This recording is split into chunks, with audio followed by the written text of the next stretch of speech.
እሷን ቤቷን ተከራይተ ልብሷን አልብሰ ቀለቧን ሞልተ እንደ ንግስት እንድታኖራት እስልምና አዘዘ። አንተ ትወጣለህ፣ ትለፋለህ፣ ትሰራለህ፣ እሷስ ትውልድ ቤት ውስጥ ኮተኩታለች። ዱባዮቹ ቆንጆ አባባል አላቸው። ቤት ውስጥ ቁጭ ብለው ልጅ የሚያሳድጉ እናቶቹን የነገው ትውልድ ገንቢዎች ይሏቸዋል። ታላቁ ኡስታዝ በለው የአገሪቱ ጠቅላይ ሚኒስትር በለው ቤት ነው ተኮትኩቶ የሚወጣው። የሱ አናጭ እሷ ነች። ይህን ክብር እስልምና ሰጣት።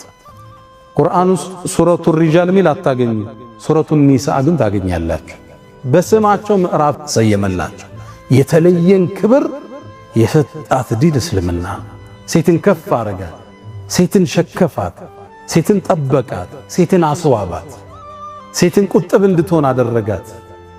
ለሴት ልጅ ትልቅን ማዕረግ ልቅና የሰጠ ዲን እስልምና ነው። ሴትን የዲኑ አጋዥ አደረጋት። ከነቢዩ ዓለይሂ ሰላቱ ወሰላም ጋር አብረው በዳዕዋ የተሳተፉ ጦርነት አብረው የዘመቱ ሴቶች ነበሩ። አብረው እኮ ነው የዘመቱት። ሰሃቦቹ ሲወድቁ እኮ ነርሱ ነው የሚያክሙት የሰሃባ ሴቶች ናቸው።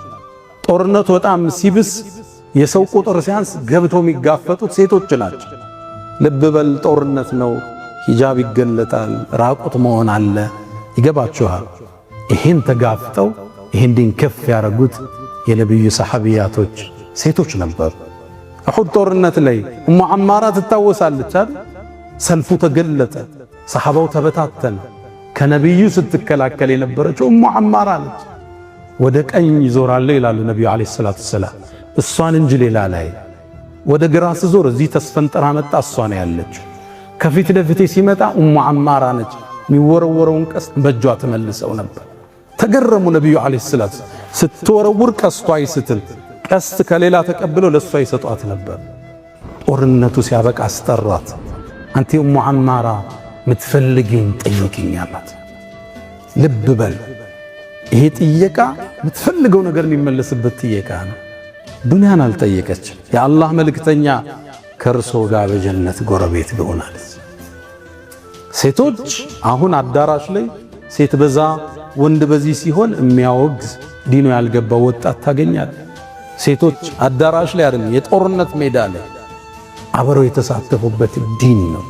እክትላጥ እናወግዛለን። አንዱ በአንዱ ውስጥ ለየብቻ ሆኖ ግን መቀመጥ ከዲኑ ጋር ሊጋጭ አይደለም። ሴቶች ናቸው ያስተማሩት። እናታችን አይሻ ሙዓሊመቱ ሪጃል ወልአጅያል ትባላለች። ትውልድ ያነጸች ሰሃባ ሰብስባ ያስተማረች እናታችን አይሻ ነች። በሶስተኛ ደረጃ የነብዩን ሐዲስ ካስተላለፉት ሰሃባዎች ውስጥ አንዷ እናታችን አይሻ ነች። ሴቶች በእስልምና ከፍታን አገኙ። ከነ ቁጥብነታቸው፣ ከነ ሐያቸው፣ ከነ ኢማናቸው የትውልድ ግንባታ ላይ ትልቅ ሚና ነበራቸው።